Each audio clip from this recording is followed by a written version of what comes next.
Ladies and gents, welcome to the 2 Cents Podcast. I'm Brand. Armand is not in the building with us, but we repping none the least. This is a special return to form. We've been kind of out the game for a while. Be honest, we haven't done shit. I'm not even gonna lie. But this is a reintroduction, kind of like our second season. We just want to, thank everybody for checking us out. We're kind of in a transition mode where we are about to start a website and get our podcast on like different platforms. Right now, you can still check us out on Spreaker. You can check us out on Twitter, Facebook, and on Apple, and also SoundCloud. So, like I said, just hang with us, hang tight, and we'll have a website up soon. And we just want to kind of get it more organized and more in the direct format. But before we get down to business, just want to send a special shout out to my brother Zoe. He's been on many podcasts. He's pretty much family to this point. To the show. And his birthday weekend, so we doing this. We doing this courtesy of the Hilton Inn. You know what I mean? So Definitely. it's a special episode. You know what I mean? Happy birthday, brother. Thank you, I appreciate it. You know what I mean? Clap it up, man. Thank you. A good present with good brothers. We just gonna seek what this be, do what it do. You know what I mean? Straight up. Fresh off Camp Low. Just checked out Camp Low live. But before we get down to business, I just want to introduce everybody to the room. We got my man Smoke, aka Terry. He's a aficionado of this hip hop thing, of this comic book thing, arts and entertainment. Thank you, my brother. Welcome to the show for the first time, my man. Thank you, man. Thank you. I'm very happy to be here, man. Long time fan. Just want to do some fan service myself. Straight up, man. We got DJ Schiff. He was on our 95 episode and our 94 episode, and he might have popped in for 97 or 98. Yeah. Just happy to be here. Just want to say for everybody, it's so good to look back on music that came out in a year, but gotta always take yourself back to when we were actually living it, and then what we were actually buying for our cars. What CDs were we actually buying for our car in 2005? True. It's easy to look back now, but it's great to reminisce. For sure. Back on the albums. Yeah. So that's DJ Schiff, aka Sean Fish. We got Ray. We got my man Radamez from Juice. Ray did the I did the 06 and the 2015 one. Yeah. That one. Those two I remember. I thought it was the third one, though. There might be, but off the top I remember those two. Was it 96 maybe? Nah. He definitely did 15, and you did an early one. But I know, but I am eager to do this one. I've said to you guys on different occasions. For me, 05 was for me the last great mainstream year of hip hop. Emphasis on the word mainstream. So I'm glad to be a part of this. I love this podcast, even when I'm not a part of it. You guys cover the years in the way that I enjoy them. So I'm glad to be a part of this one in particular, and to be able to contribute with you guys. Definitely. So let the listeners in. We're going to review the year 2005 in hip hop. But first, before we do that, we have a lot of love for this comic book thing that we do, and we don't always get to put that into our episodes. So, big Wolverine fan, big Logan fan. We're going to just take 10 minutes to 15 minutes to kind of just review the film. And everybody's welcome to speak on what they want to speak on. But I first just want to get your initial thoughts before you saw the movie, and we'll go from there. So, spoilers ahead if you have not seen the damn movie. Yeah. I haven't. What are you waiting for? Yeah, what are you waiting for? It's like we're in June now, so it came out in March. Somebody managed to ruin it for me, so I didn't even bother watching it. He came up to me and he said, "Hey, have you seen Logan?" I was like, "No." "Yeah, I saw it this weekend," and then proceeded to tell me the ending, like a moron. So that's why I don't care. You guys can talk in great detail because the movie's ruined for me. Well, listen, even I still want to watch it. Spoilers or not, it's not gonna be real. Trust me. Yeah. No, even how how it's gonna end, you might still shed a thug tear. A thug tear. So you want to give your initial thoughts of the movie? My initial thoughts, I was emotional because here's a dude, Well, initial before you saw the movie. Oh, the initial before before I saw the trailer, I really had no expectations. Just for a simple fact that I didn't like how Fox did the first two, Wolverine movies. Because for me, when you look at Wolverine, he's one of the largest characters in the Marvel comic series. I mean, you look at Spider-Man, everybody else. He's still one of the Captain America, Thor, whatever. He's still like when you think of like Marvel, my first thought was Wolverine before anybody. I was a Wolverine fan as a kid, growing up, and so forth. But with Marvel not ever having the film rights, Fox was like, okay, we're just going to throw this out here, and people will just buy it just because. Right. And it was the first two movies, in my opinion, were injustice to his character as far as how he really was, and the comics, and even the cartoons. So I didn't really have an expectation because I'm already looking like, well, you already messed up on the first two movies. You probably gonna mess up on the third movie, right. And if people understand, Old Man Logan's saga was that there's certain things they couldn't even put on there just because Marvel had rights to like Hulk and everything else, where they couldn't really put the fullness of that theme in there. Right. But when I saw the trailers, I'm like, okay, this might be something interesting. Yeah. But I didn't see like, okay, it's gonna be that good. But when I saw it, I was blown away just for the acting. And you even mentioned like, it's probably not gonna win an award, but it should be nominated for something. I mean, Hugh Jackman played, to me, questionable role of his life as far as the portrayal, and I think being R-rated, it helped in the sense that you can finally see Wolverine as he fully was supposed to be seen. Like, he was a savage, right.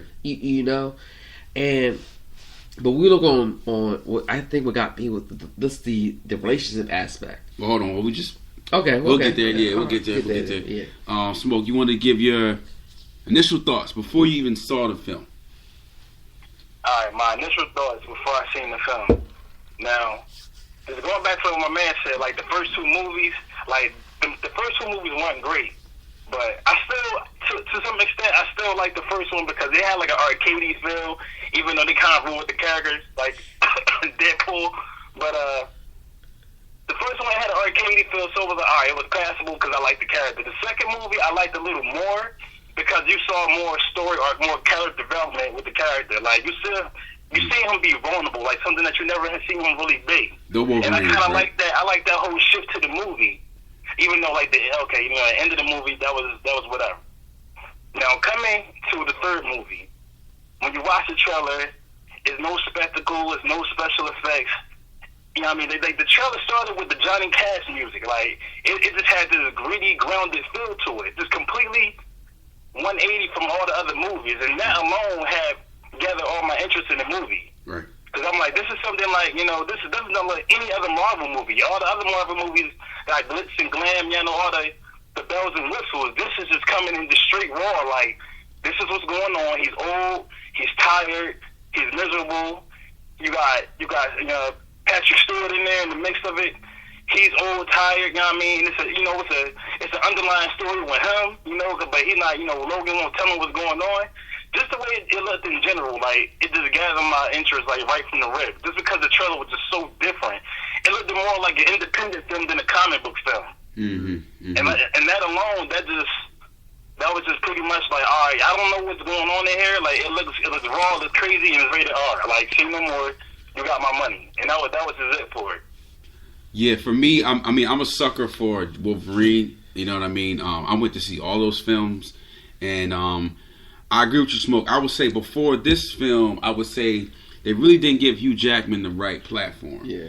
When I saw the trailer, it felt very serious, like something different, and I couldn't pinpoint it. But I did have I was skeptical because I said, man, so there's only Charles, Wolverine, and maybe this other kid, and I was like, wow, how can those three people carry an entire movie? Yeah. So I was skeptical about that before I saw the film, but it definitely had like the Johnny Cash, it's like three trailers that were rolling at that time. The very first trailer was just, like you said, real serene and just like the mood, just raw, and it's something that they had never did before. And like you said, it was different from any other Marvel film. I feel like Days of Future Past probably is the next best film that showcases Wolverine in a fantastic light. Absolutely. You know what I mean? So other than Days of Future Past, I felt like, wow, this is something. This is some heat. Like, I don't know exactly what it is, but this is gonna be some shit. Yeah, that's initial thoughts. Fish, did you check out the movie? Yeah, I saw the movie. I don't know. I watch a lot of movies. I don't watch any more trailers anymore, but just have to remember that's like a different time. Like, once The Dark Knight came out, like, you know, studios recognized they could make a dark movie and make it rated R and make, you know, and it has an audience. So those first couple Wolverine movies were a little more on the comic book side. And if you remember, when we were kids, there wasn't a lot of blood in comic books. It was more of like, you know, happy-go-lucky, all right, Wolverine stabbed him, that dude might be dead, he might not be, who knows. But to where it's come now, where you can actually make a gritty film.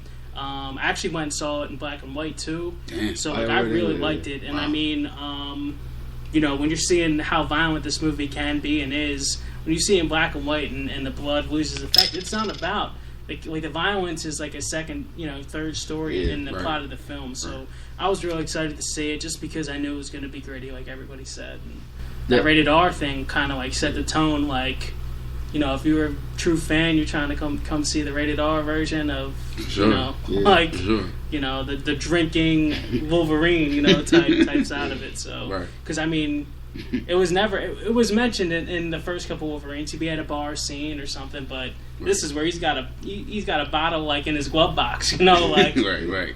So I was hyped to see it. Yeah. So I'll let you basically pick up from where you left off. So after you saw the film, how did you feel? And then your overall, you know, just I think opinion. Arguably it might be the best Marvel movie. That's for the acting and this for the plot aspect of showing how he really was as a character. You know, I was emotional in the fact that because I looked at it like, you know, on a relationship standpoint. Here's a dude, you know, who put himself, you know, all into a relationship and then had that letdown, or he was that letdown.